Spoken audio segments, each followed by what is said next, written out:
Ricardo Iriani, gracias por venir. Al contrario, Pablo, el gusto es mío y muchas gracias por la invitación.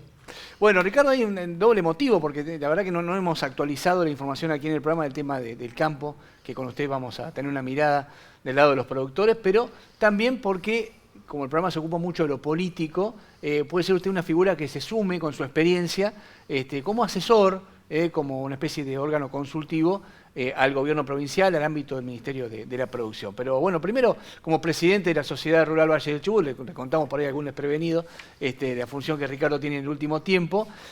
¿Cómo está el campo hoy? A ver, después de este invierno, después no, porque todavía estamos en el invierno, pero hemos tenido un temporal muy fuerte, una nieve que hacía mucho tiempo no se veía, y para colmo con una política nacional que ha cambiado mucho, fondos que... bueno, por lo que he visto, las quejas no han llegado, hay una asistencia que quizá en otra época estaba más presente y no sé si desde los órganos nacionales sigue esa mirada respecto al interior profundo. A ver, ¿cómo están pasando este invierno los productores? Sí, como vos bien puntualizás, Pablo, yo hace 5 años soy presidente de la Sociedad Rural Valle del Chubut, me queda un año más de mandato.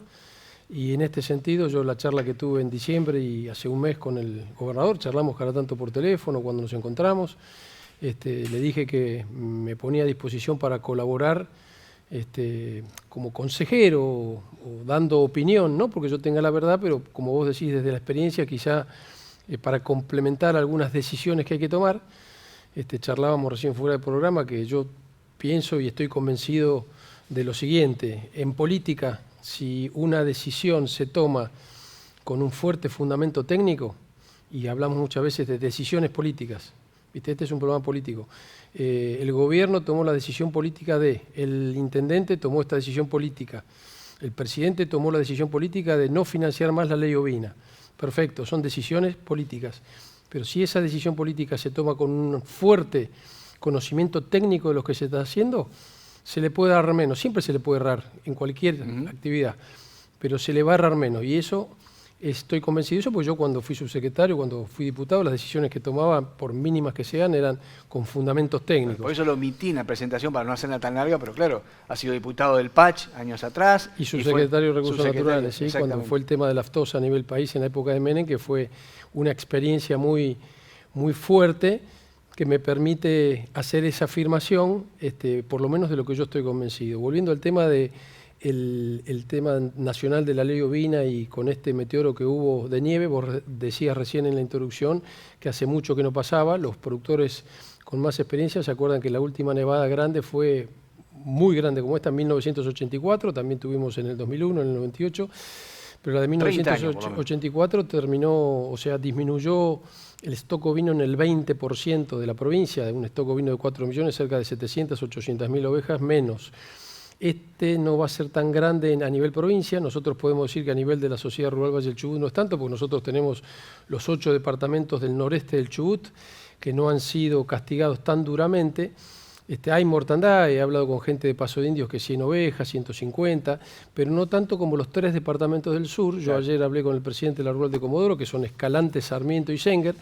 Están apareciendo campos con un 10, un 15, un productor de 5.000 ovejas, 2.000 ovejas menos, estamos en un 20%, que es muchísimo. Muchísimo. Muchísimo. Y va a haber cuando veamos el stock a fin de año, cuando se haga la encuesta ganadera, pero vamos a estar seguramente en menos de 3 millones, cuando habitualmente Chubut siempre fue históricamente la provincia del país con más stock ovino, va a seguir siendo, pero en disminución.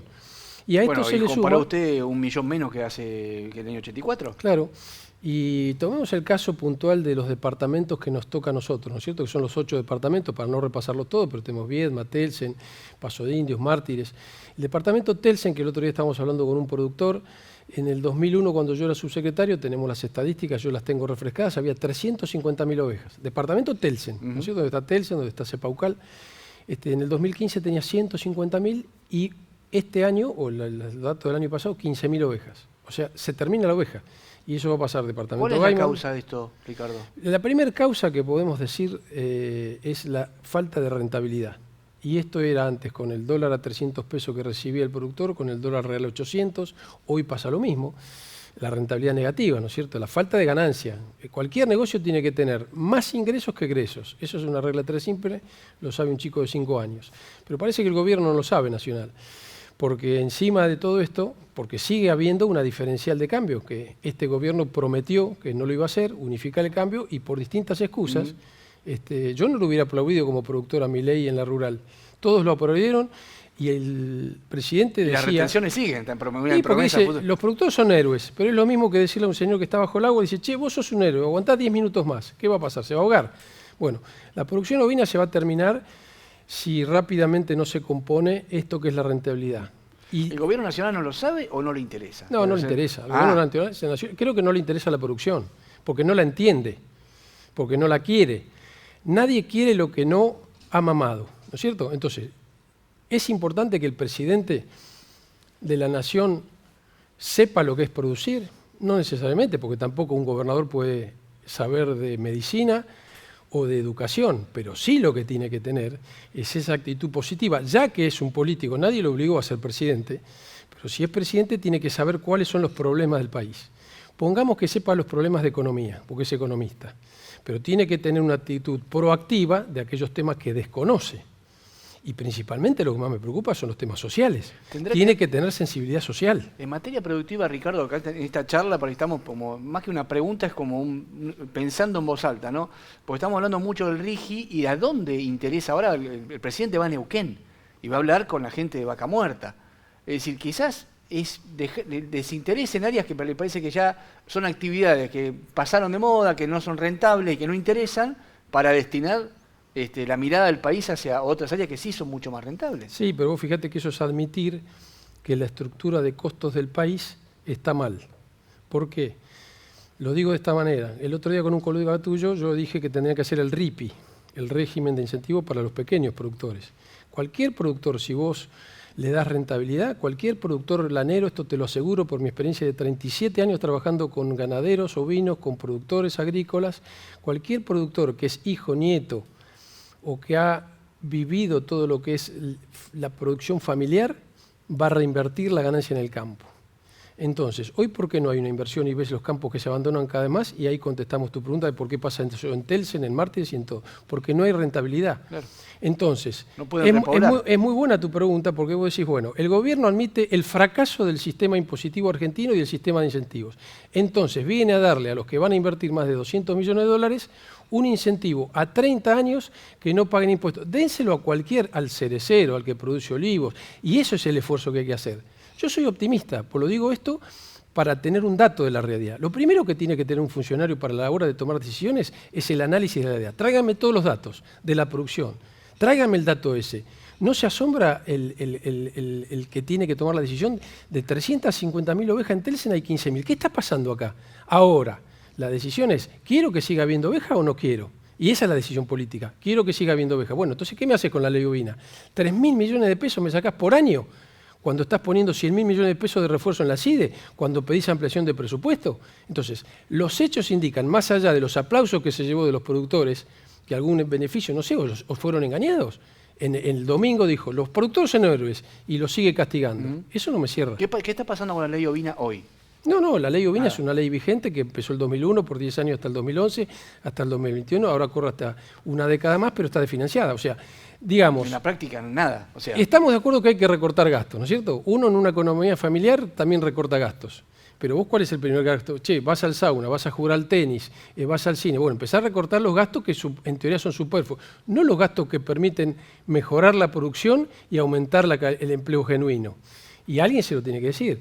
Nosotros no queremos confrontar con el gobierno en el sentido ni provincial ni nacional, en el sentido de criticarlos sin una propuesta.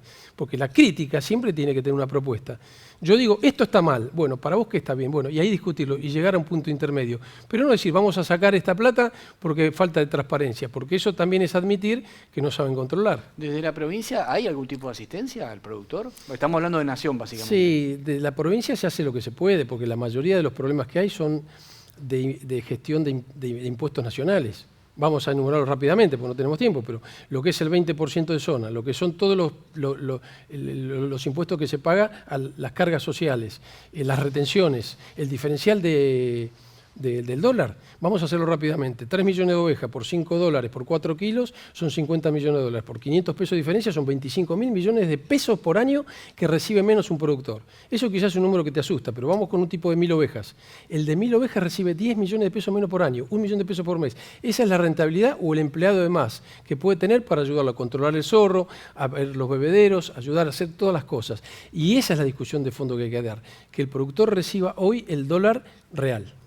Bueno, evidentemente, tema, yo no veo que esté en agenda, como usted dice. Sí. O sea, lo vimos en la sociedad rural, discursos por ahí de oportunidad o de promesas a mediano o largo plazo, pero no veo que la ley ovina, no lo veo que esté en la agenda de... Yo Quizás creo... dependerá de las gestiones que hagan las provincias patagónicas, sobre todo Chubut, que es la que tiene la mayor cantidad de cabezas de ganado ovino, para reclamar ante Nación, pero no lo veo, sinceramente, cuando repaso los temas que están en la agenda, no lo veo. Lo mismo pasa en la pampa húmeda, con el tema del maíz, con las retenciones, con el dólar diferencial, le pasa al productor chico. Quizá los que sobrevivan son los que tienen más de 10.000 hectáreas de maíz, pero el productor chico, el tambero, todas las producciones pasa lo mismo. Cambian los gobiernos, cambia el signo político. Vos fíjate que y la solución de fondo no se hace, ¿por qué? Porque necesitan esa plata para seguir manteniendo el Estado. Pero bueno, hay que recortar o buscarle la eficiencia en otros lugares, ¿no es cierto? Hablando de esta zona, estos departamentos acá cercanos que usted mencionaba, sí se habla del interés de inversiones grandes para parques eólicos y todo lo que tiene que ver con hidrógeno verde el día de mañana. Y ahí, obviamente, necesitan los campos de la zona de la meseta o cercanos acá a lo que es los puertos de la zona para estas instalaciones, para explotar estos recursos. ¿Es complementario con el campo la actividad o se elige esa actividad y como estamos analizando el campo desaparece el ganado? En otras partes del mundo se ven y en otras partes de la Argentina, uno cuando va por Bahía Blanca ve los molinos y abajo están haciendo trigo. Así que es totalmente compatible la producción agropecuaria con la producción de energía a través de los molinos eólicos. El tema que acá al principio, vos fijate que las empresas que están, la empresa más grande Fortescue ya tiene más de 700.000 hectáreas en Chubut. Yo creo que ha desembarcado en Chubut primero para tomar posición, porque es un mercado que se viene, el tema de producir hidrógeno verde, el tema de producir energía a través de los molinos, porque toda la parte central de Chubut es muy buena en cuanto a condiciones que permiten amortizar los gastos o amortizar las inversiones más rápido que en otros lugares, es ideal. Y los productores, algunos han vendido, otros han alquilado, pero ¿qué pasa? Yo lo que he visto, Pablo, la mayoría de los productores que tomaron esta decisión cerraron los campos por falta de rentabilidad. Y otra cosa que estoy viendo es que aquellos productores que tienen otro ingreso, empresarios, abogados, médicos, que han venido aguantando, poniendo plata de otro lado, pero hoy como no es rentable la actividad, se están cerrando los campos. Y después hemos charlado con gente que ha venido, porque hay gente que quiere invertir en cereza, hay gente que quiere invertir en el olivo, que pasan por la rural y nos preguntan. Entonces vienen con un entusiasmo bárbaro y nosotros decimos, bueno, pero alerta con estos números. Entonces, ¿cuál es el desafío del presidente? Y esto, con todo respeto, sin que yo le tenga que hacer un consejo, pero me parece que es este. Hoy el signo político del gobierno nacional es uno. Es el momento de charlar con la oposición para decir las reglas de juego, como el RIGI, pero el RIGI para la producción agropecuaria, para todo el país estoy hablando, no solo para el Chubut. Porque las reglas de juego tienen que ser, cuando alguien compra una oveja, una vaca, planta un olivo, una cereza, no está pensando en el año que viene. Entonces esto tiene que superar los 3 años o los 4 años. Milei quizás ya está pensando en el año que viene porque dice, quiero ganar para las condiciones. No, pensemos en Uruguay.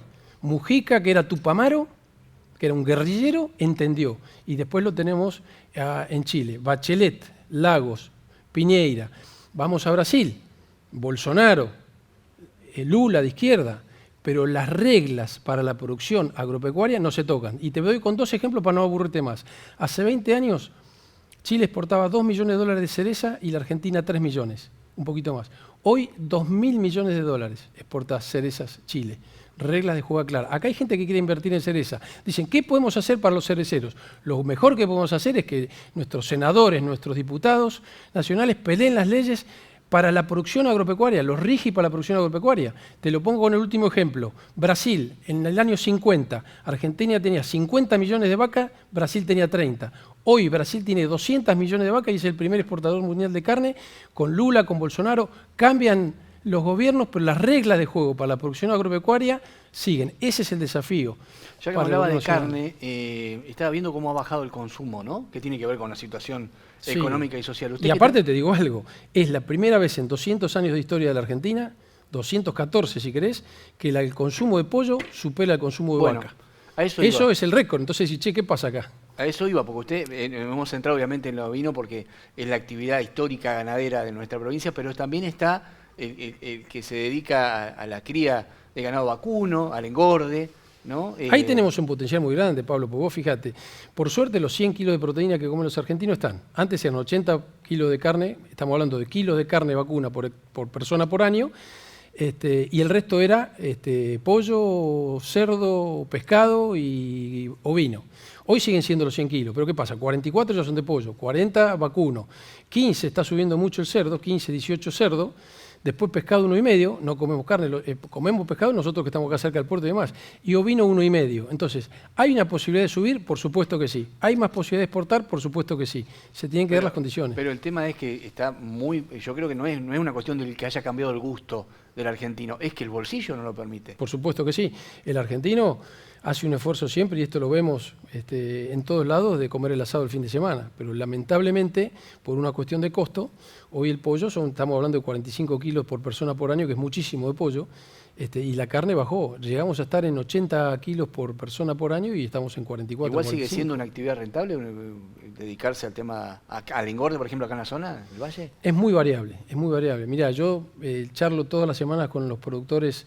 Yo mismo soy productor de carne. Sí, por eso. Entonces lo analizamos semana a semana, te diría. Hace 2 meses se perdía plata. Hoy, que mejoró un poco, se gana plata. ¿Pero por qué ganamos plata? Porque los chacareros de La Pampa nos están financiando el maíz. El maíz tiene un precio que está recibiendo una retención y un dólar diferencial. Entonces, los números hay que hacerlo con el valor del maíz de Chicago si queremos hacer la proyección para exportar carne. No podemos hacerlo con la foto de hoy, lo tenemos que hacer con los promedios. Es lo mismo que la soja. Vos fíjate, la soja en Chicago está a $400. Ahora me dirán, ¿por qué te fijas en Chicago? Porque Chicago es el lugar del mundo donde se fijan los precios. Es lo mismo que la lana. Bolsa la lana, el periodista del campo acá, Esteban Lucas Quiroga, en la radio, siempre da el precio de la lana de Australia, porque es el que fija el precio. No es un capricho. Entonces, es un valor de referencia. Vos fíjate, el precio de la soja que recibe menos de productor de toda América, ¿quién es el argentino? $400 recibe el de Estados Unidos porque es el valor. En Brasil 370. El argentino recibe $200, el real, el billete, el que vale. Y todavía sigue produciendo. Entonces, ¿cómo no va a ser héroe, como dice Milei? Ahora, dale una mano, empezá a ayudarlo. No, cuando se ajusten las cuentas, esa es la palabra que más molesta, ¿no es cierto? ¿Qué dijo Milei? Cuando las cuentas cierren, ahí vamos a empezar a traer al dólar. No es así. No hay un plan. Bueno, Ricardo, muy interesante siempre escucharlo. Aparte, está bueno el panorama muy claro en la explicación, en los números. Por una cuestión de tiempo, un poco cerrando la nota, a ver, esto de, volvemos al comienzo de esta charla que usted tuvo con el gobernador y que usted se ofreció dar una mano. El gobernador lo ha mencionado, por eso también lo invitábamos, porque ha dicho, bueno, lo ha nombrado a Carlos Lorenzo, abogado, ha nombrado a algún abogado especialista en tema tributario de Puerto Madryn, y a usted, que es un especialista en el tema, todo esto, queda demostrado, cualquiera que haya escuchado la charla, lo que sabe. ¿Qué le parece que puede hacer si usted lo convoca ahora la ministra de Producción, Laura Mirante, gaimense como usted? Sí. Si lo convoca, ¿qué le dice? Bueno, a ver, Laura, 2 o 3 ejes a trabajar urgente en la provincia del Chubut. Sí, yo creo que primero es entender todo lo que sucede en la producción agropecuaria, y no es distinto lo que le sucede hoy al productor agropecuario. Supongamos que yo hago una encuesta a puertas adentro de la rural o con cualquier productor, la hacemos abierta hoy con los medios, es increíble cómo funcionan las cosas, ¿no? ¿Cuáles son los 10 problemas que tiene? El productor agropecuario, que es un empresario, mediano, chico, grande, va a tener el mismo problema que tiene un metalúrgico, que tiene un pesquero, ¿no es cierto? Lo primero que tiene que tener es la seguridad de su vida, de sus colaboradores y de sus cosas. Entonces, el tema de la seguridad, trabajar en eso. El tema de los caminos. Estamos hablando de las cosas que se puede hacer a nivel provincial. Por eso digo, las cosas que efectivamente se puede hacer y las gestiones que hay que hacer a nivel nacional. Porque la mayoría de los problemas que yo mencioné son nacionales. Entonces ahí tiene que estar el gobernador, los senadores, los diputados, haciendo lobby en el buen sentido, ¿no es cierto? Porque en la Argentina la palabra lobby no tiene un buen nombre. Pero hacer lobby es luchar por lo que uno cree, hacer lobby por la Patagonia. Yo creo también en esto, Pablo, todas las gestiones que hay que hacer y los problemas que tienen los productores chubutenses, volviendo a concentrar centrarme en eso que vos me preguntaste, son los mismos que tienen los productores de Santa Cruz, con mayor o menor medida, los de Río Negro. Hay que trabajar en conjunto. El bloque patagónico, que promueve también el gobernador, es una muy buena idea. Y contestando puntualmente tu pregunta, a mí me honra que el gobernador me haya nombrado y que me haya convocado, porque creo en esto. Yo puedo decirlo acá abiertamente, mi opinión en la televisión, y otra cosa es sentarme en una mesa, generar un compromiso, poner un proyecto, que tampoco va a ser vinculante, porque en definitiva la decisión política última es del ministro y del gobernador.